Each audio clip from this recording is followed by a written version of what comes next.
ऐसा क्यों होता है कि जब कोई आतंकवादी हमारे देश में घुस करके निर्दोष नागरिकों को बंधक बनाता है तो हमारी देश की सुरक्षा एजेंसी उसको गोली मारने के बजाय क्यों उसको जिंदा पकड़ने की कोशिश करती है? और ऐसा क्यों होता है कि जब देश का एक नागरिक बच्चों को हॉस्टेज बनाता है अपनी कुछ मांगों के लिए तो उसको सीधे गोली मार दी जाती है?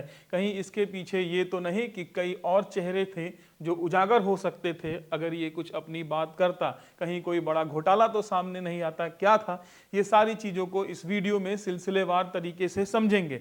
लेकिन आगे बढ़ने से पहले हम ये बता दें कि हम रोहित आर्या द्वारा किए गए कृत्य, जो उसने 17 बच्चों को किडनैप किया, उसको बिल्कुल सपोर्ट नहीं करते हैं। ये गलत था और इस तरह के कार्य करने वालों का अंजाम बुरा होना चाहिए। लेकिन समझना तो पड़ेगा कि रोहित आर्या जैसे लोग इतना फ्रस्ट्रेट क्यों हो जाते हैं, सिस्टम से इतना कैसे सता दिए जाते हैं कि वो 17 बच्चों को हॉस्टेज बनाने के लिए मजबूर हो जाते हैं। कुछ साल पहले की एक फोटो दिखा देता हूं रोहित आर्या की, जिसमें रोहित आर्या भूख हड़ताल पे बैठे हुए हैं। ये देखिए, इसमें रोहित आर्या हैं, नजर आ रहे हैं, जो भूख हड़ताल पर बैठे हुए हैं। वीडियो में आगे आपको ये भी बताएंगे कि ये जो खूबसूरत चेहरा नजर आ रहा है ये एक मराठी एक्ट्रेस हैं और इन्हें कैसे पता था कि रोहित आर्या कुछ इस तरह का प्लान कर रहे हैं और इनके पास उस प्लानिंग के लिए रोहित आर्या ने कॉल भी किया था। 30 अक्टूबर को दोपहर अचानक एक वीडियो सामने आया जिसमें रोहित आर्या नाम का शख्स बोल रहा था, मैंने मुंबई के एक स्टूडियो में 17 बच्चों को बंधक बना लिया है। मैं आतंकवादी नहीं हूं, मुझे फिरौती नहीं चाहिए, बस मुझे कुछ सवालों के जवाब चाहिए, वो भी कुछ लोगों से। कौन है ये लोग, ये आगे आपको बताते हैं, लेकिन पहले ये जान लेते हैं कि ये रोहित आर्या कौन है। जब रोहित आर्या का हमने रिसर्च किया तो हमें पता चला रोहित आर्या नागपुर का रहने वाला था और सिम्बायोसिस यूनिवर्सिटी और मुंबई के इंडियन स्कूल ऑफ बिजनेस से इसने पढ़ाई की। मुंबई के उसी स्टूडियो में, उसी आरए स्टूडियो में ये नौकरी करता था। इतना ही नहीं, हमने इसके बारे में जब बुक माई शो और एक वेबसाइट है IMDb जहां पर मूवीज की रेटिंग हम लोग देखते हैं, यहां पर हमने जानने की कोशिश की तो IMDb पर हमें पता चलता है कि रोहित आर्या ने एक मूवी को डायरेक्ट किया था जिसका नाम है लेट्स चेंज। ये वो नाम है। 2014 में इन्होंने ये मूवी बनाई थी और 1 घंटे 39 मिनट की इस मूवी में दिखाया गया था, इस मूवी के जरिए बच्चों को समझाया गया था कि स्वच्छता से कैसे जुड़े। ये पूरी मूवी उस पर फोकस थी। इसमें प्रेम चोपड़ा भी थे। इतना ही नहीं, इन्होंने एक मूवी और डायरेक्ट की थी जिसका नाम है स्वाभिमान। ये 2 मूवियां इनकी हमें IMDb पे नजर आई। माई शो पर जब हमने रोहित आर्या की प्रोफाइल को चेक किया तो हमें पता चला कि रोहित आर्या कोई फिल्मी बैकग्राउंड से नहीं जुड़े हुए हैं। उनका जो प्रोफेशन है वो इन्वेस्टमेंट और फाइनेंस से लेकर के है। 2013 में क्लीनलीनेस पर उन्होंने अपना एक प्रोजेक्ट शुरू किया और जब लोगों का फेवर मिला तो इन्हें लगा कि इस पे एक मूवी बनानी चाहिए अपने प्रोजेक्ट से जुड़ी हुई।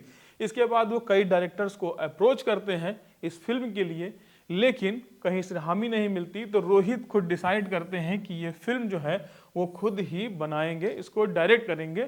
और इसके बाद इसको प्रोजेक्ट किया उन्होंने गुजरात गवर्नमेंट को और उसके बाद फिर ऑनरेबल PM को उन्होंने इस फिल्म को दिखाई। इसके बाद इस फिल्म को जब अच्छा रिस्पांस मिलता है तो ये फिल्म जी सिनेमा पर भी फीचर होती है। रोहित आर्या का पॉलिटिकल कनेक्शन आप इस तस्वीर को देख करके समझ जाएंगे। ये है देवेंद्र फडणवीस, उस समय डिप्टी CM थे, आज की डेट में ये महाराष्ट्र के मुख्यमंत्री हैं। इन्होंने लेट्स चेंज मूवी जो इनकी थी उसकी मुहूर्त पर ये आए हुए थे, इन्होंने इस मूवी की शुरुआत की थी। आगे इनके बॉलीवुड से कनेक्शन नजर आएंगे। यहाँ पर आप अनिल कपूर के साथ इनकी तस्वीर देख सकते हैं। इसके बाद आप विवेक ओबराय के साथ इनकी तस्वीर देख सकते हैं। धर्मेंद्र इनके फिल्म के प्रमोशन के लिए आए हुए थे, धर्मेंद्र के साथ ये सारी तस्वीरें आप देख सकते हैं इनकी। तो ये बॉलीवुड कनेक्शन है। इसके बाद इस फिल्म के रिलीज होने के बाद इनको मीडिया जगत से भी सराहना मिली, कई अखबारों में भी इनके बारे में छपा था। ये उस समय की बात है जब इनकी फिल्म लेट्स चेंज रिलीज हुई थी। अब आगे बताते हैं कि कहानी गड़बड़ कब होती है। अब रोहित आर्या के लेट्स चेंज प्रोजेक्ट और उनकी लेट्स चेंज मूवी के प्रशंसा के बाद सितंबर 2022 में महाराष्ट्र सरकार द्वारा उनके लेट्स चेंज प्रोजेक्ट को फंड मिलता है। उस समय शिक्षा मंत्री थे Deepak Kesarkar. Let's change project के तहत एक मुहिम चलाई जाती है जिसको नाम दिया जाता है स्वच्छता मॉनिटर। स्वच्छता मॉनिटर के तहत महाराष्ट्र के करीब 64,000 स्कूलों में 59 लाख छात्रों को ट्रेंड किया जाना था। इस कैंपेन के तहत इन 59 लाख छात्रों को ट्रेंड करना था, उनको जागरूक करना था सफाई अभियान के लिए, उनको ट्रेंड करना था, उनको बताना था कि स्वच्छता कैसे रहे। इस कैंपेन के तहत रोहित आर्या की मूवी लेट्स चेंज सभी स्कूलों के छात्रों को दिखानी थी। बजट आवंटन और इस प्रोजेक्ट के शुरू होने के बाद रोहित आर्या पूरी जोर शोर से जुड़ जाते हैं, जैसा कि तस्वीरों में आप देखेंगे। ये तस्वीर है औरंगाबाद की 25 जुलाई, इसके बाद अहमदनगर 25 जुलाई, इसके बाद जाना 26 जुलाई। इस तरीके की मैंने ये सारी फोटो उनके फेसबुक प्रोफाइल से निकाली है, जो उस समय डेली कैंपेनिंग करने के बाद अपडेट करते रहते थे। 7 अगस्त को पुणे की है ये लिस्ट है कुछ जगहों की, जैसे अहमदनगर, औरंगाबाद, जालना, बुल्ढाना, अकोला, अमरावती, अलग अलग ये सारे उनके फेसबुक पर पोस्ट डली हुई है कि किस दिन उन्होंने लगातार कहाँ कहाँ कैंपेनिंग की।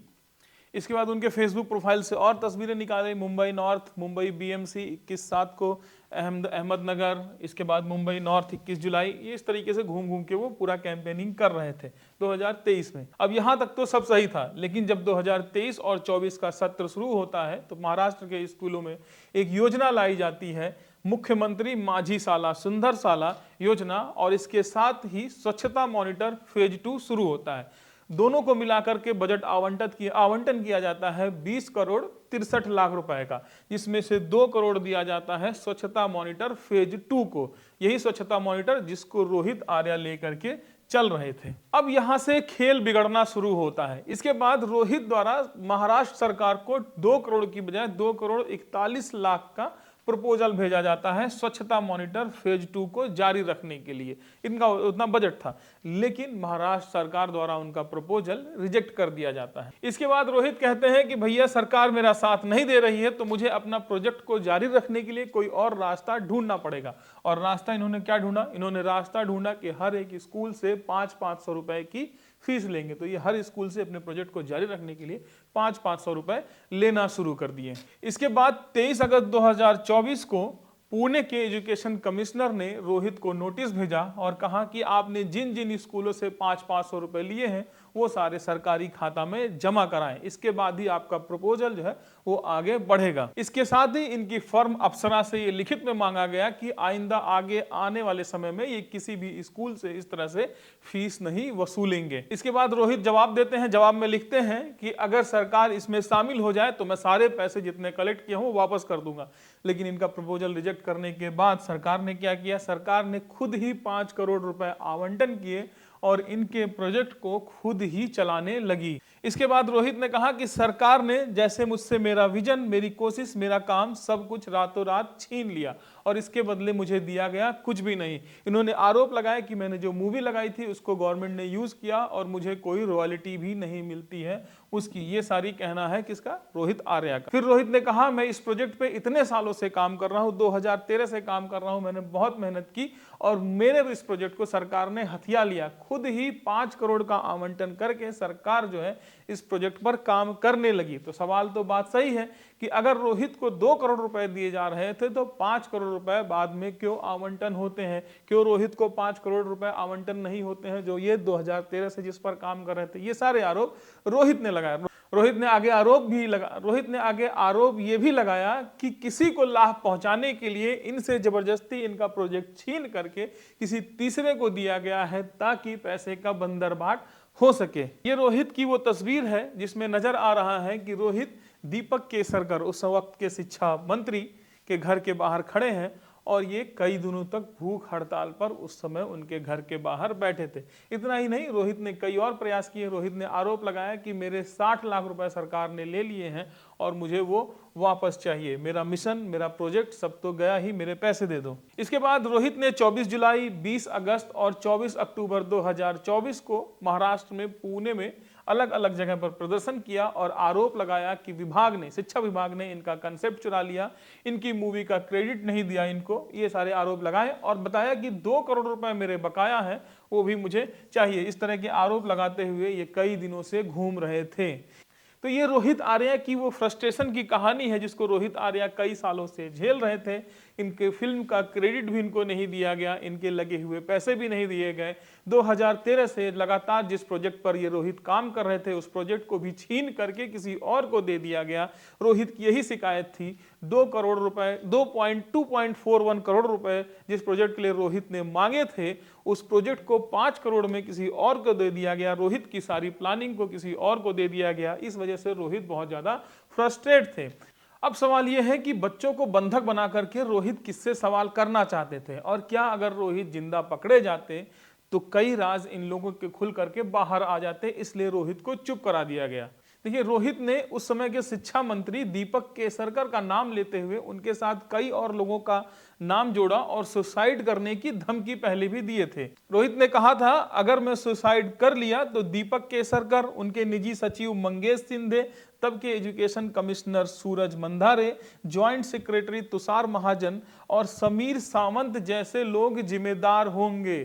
तो मतलब अगर रोहित आज जिंदा होते, रोहित इसकी सीबीआई की जांच की मांग भी कर रहे थे, और अगर सीबीआई जांच होती तो जाहिर सी बात है ये लोगों के नाम सामने आते और रोहित ने जो आरोप लगाए उसकी भी जांच होती और कई नाम और कई घपलेबाजी सामने आ जाती, भ्रष्टाचार के कई किस्से खुल जाते। रोहित अगर जिंदा होते तो शायद ये सच सामने आता कि सत्र 23-24 में जब मुख्यमंत्री माझी साला, सुंदर साला और इनकी स्वच्छ मॉनिटर फेज 2 के लिए 20.63 करोड़ रुपए अपॉइंट किए गए, जिसमें 2 करोड़ रुपए इनकी स्वच्छ मॉनिटर फेज 2 के लिए था, तो उनको ये पैसे क्यों नहीं दिए गए? उसके बाद क्यों इनका ये प्रोजेक्ट छीन करके किसी और को दे दिया गया? क्या कोई पैसे का लेन देन था या क्या था?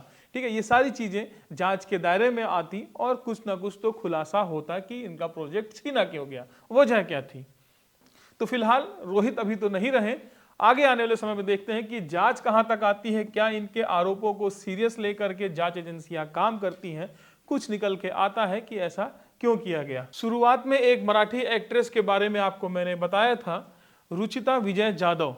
इन्होंने बताया कि इस मुंबई हॉस्टेज की खबर सुन के ये कैसे सदमे में आ गई। इन्होंने बताया कि 4 अक्टूबर को रोहित आर्या द्वारा इनको कांटेक्ट किया गया और कहा गया कि मैं एक मूवी बना रहा हूं, मूवी एक हॉस्टेज बेस है जिसमें बच्चों को किडनैप किया जाएगा। लोकेशन क्या बताई इन्होंने बताया कि क्या आप मुझसे मिल सकती हो 27, 28 या 29 के बीच में। कहां पर? वो था वही RA स्टूडियो जहां पर मोहित ने बच्चों को किडनैप किया था। 27, 28, 29 को इन्होंने मिलने के लिए बुलाया, लेकिन किसी कारणवश उन्होंने कहा कि मैं मूवी में काम करूंगा, मैं इच्छुक हूं, मैं करना चाहती हूं, लेकिन किसी कारणवश ये 27, 28 और 29 के दिनों में उनसे मिल नहीं पाई।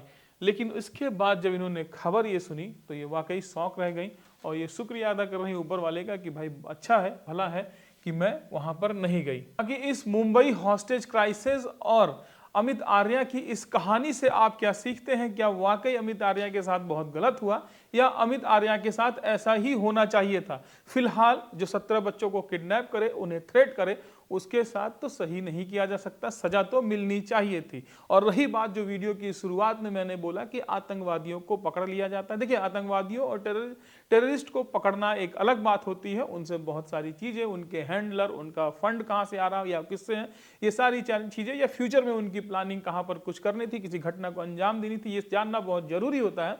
इसलिए आतंकवादियों को जिंदा पकड़ना बहुत ज्यादा जरूरी हो जाता है। लेकिन यहां पर एक नागरिक था और ये बार बार थ्रेट दे रहा था कि हम जो है बच्चों को मार देंगे। यहां पर एक नागरिक था जो फ्रस्ट्रेशन में मानसिक संतुलन खो चुका था और जिसके पास हॉस्टेज थे 17 बच्चे, उसके पास एक एयर गन भी थी, उसके पास एक केमिकल भी था जिसके जरिए वो धमकी दे रहा था कि मैं इस जगह को आग लगा दूंगा, मैं तो मारा जाऊंगा लेकिन ये बच्चों को भी नुकसान होगा। बार बार इसकी धमकियों की वजह से सुरक्षा एजेंसियों पर दबाव था। आपके भी बच्चे होते तो आप भी चाहते कि बच्चे किसी तरह से बचकर सबसे पहले आए। तो आप क्या सोचते हैं? कमेंट बॉक्स खुला हुआ है, लिख करके जरूर बताइएगा कि रोहित आर्या के साथ सही हुआ, गलत हुआ, रोहित आर्या ने सही किया या गलत किया। ये सारी चीजें आप लिख करके जरूर बताइएगा। नमस्कार, मैं ब्रिजेंद्र कुमार।